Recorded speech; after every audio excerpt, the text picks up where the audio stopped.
Assalamualaikum warahmatullahi wabarakatuh. Bismillah, alhamdulillah, wassalatu wassalamu ala rasulillah wa ala alihi wa sahbihi wa mawalah. La hawla wa la quwwata illa billah. Para pemirsa dimanapun berada, para mahasantri Ma'had Al-Jami'ah yang kami banggakan, puji dan syukur senantiasa kita panjatkan kehadirat Allah Subhanahu wa Ta'ala. Salawat serta salam senantiasa tercurah terlimpah kepada baginda alam Nabi kita Nabi Muhammad sallallahu alaihi wasallam. Alhamdulillahirabbil alamin, dalam rangka kajian Gema Ramadan menjelang berbuka puasa melalui channel YouTube Ma'had Al-Jami'ah.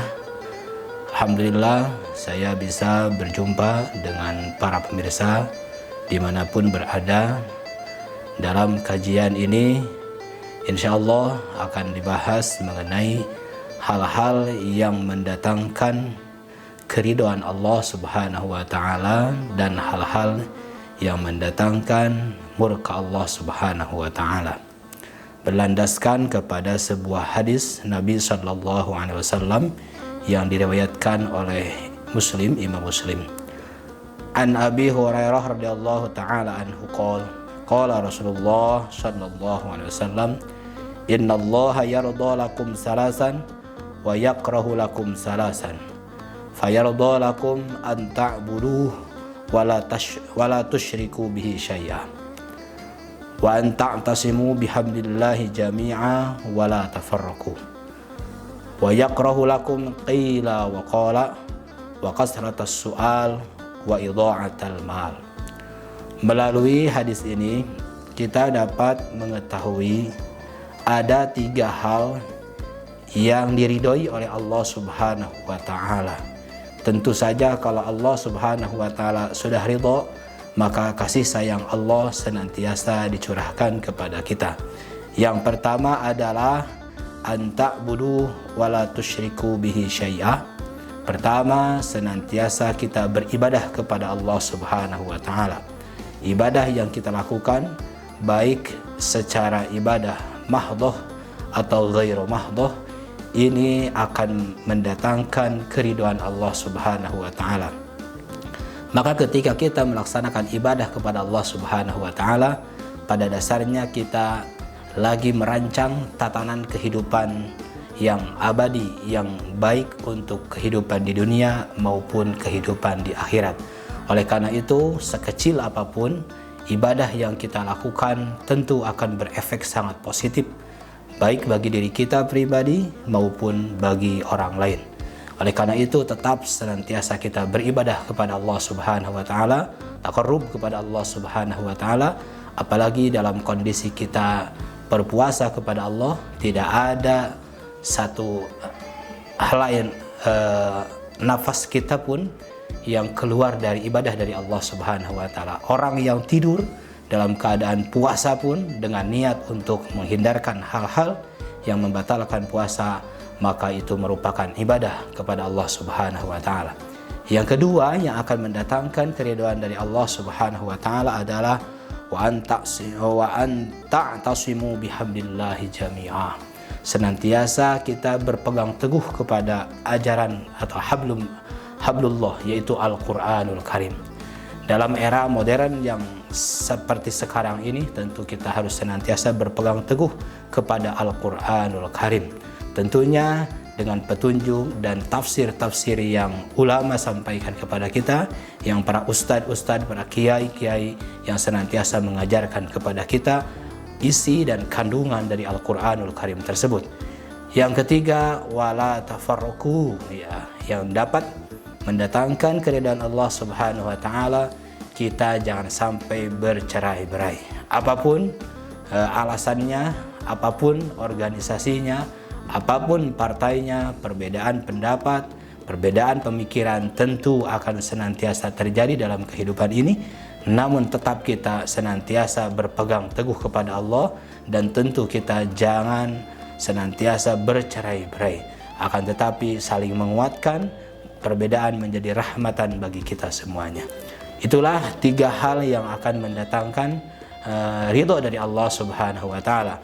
Yang ketiga adalah ada 3 hal yang sebaliknya, yang mana 3 hal ini akan mendatangkan murka dari Allah Subhanahu wa taala. Tentu kalau Allah sudah murka, maka azab Allah pun akan diterima oleh orang yang melakukan hal ini. Yang pertama yaitu qila wa qala. Allah senantiasa membenci orang yang qila wa qala. Apa qila wa qala itu? Qila wa qala itu dalam bahasa Sundanya cenah ya. Cenah itu menginformasikan sesuatu. Pada zaman sekarang ya tentunya sangat mudah sekali mengakses informasi melalui medsos itu, maka jangan sampai kita mudah sekali menyebarluaskannya, apalagi kita belum menganalisis apakah itu benar atau tidak benarnya.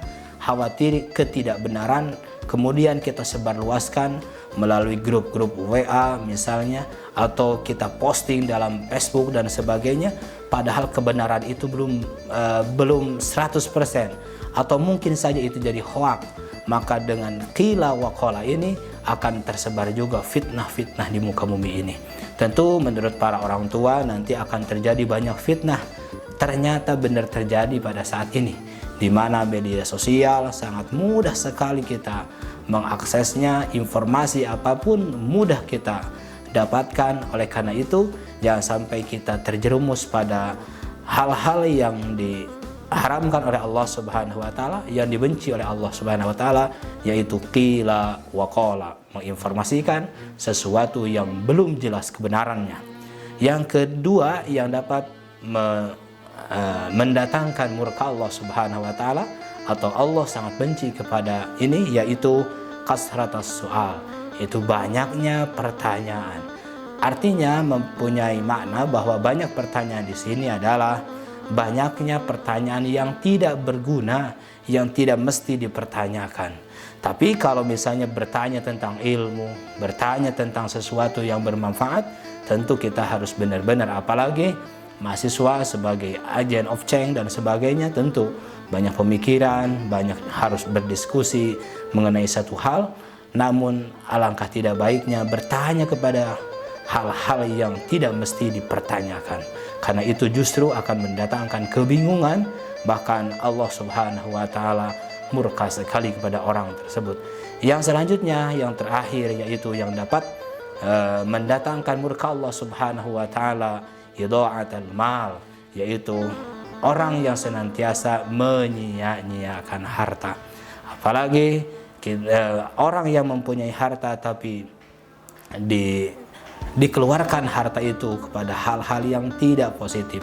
Jangankan tidak positif, yang positif pun kalau seandainya dia menyia-nyiakan pada harta yang begitu, misalnya tidak begitu berpikir panjang, mungkin saja dia terjerumus kepada idha'atul mal, yaitu menyia-nyiakan harta, berpoya-poya, berpesta semewahnya mungkin hanya untuk kesenangan duniawi, bahkan hanya untuk mendapatkan penghormatan daripada orang lain. Bahkan ada tetangga yang kelaparan, tapi justru kita misalnya berpoya-poya mengeluarkan harta pada hal-hal yang begitu sangat tidak urgen. Oleh karena itu, mudah-mudahan melalui kultum yang sangat singkat ini kita bisa melaksanakan 3 hal, yang mana 3 hal ini akan mendatangkan keridhaan Allah Subhanahu wa taala, dan kita bisa meninggalkan 3 hal ini, yang 3 hal terakhir ini, karena 3 hal ini dibenci oleh Allah Subhanahu wa taala, tentu akan mendatangkan murka Allah Subhanahu wa taala. Itu saja yang bisa disampaikan pada kesempatan kali ini. Hadanallahu wa iyyakum ajma'in. Wallahul muwaffiq ila aqwamit thoriq. Wassalamualaikum warahmatullahi wabarakatuh.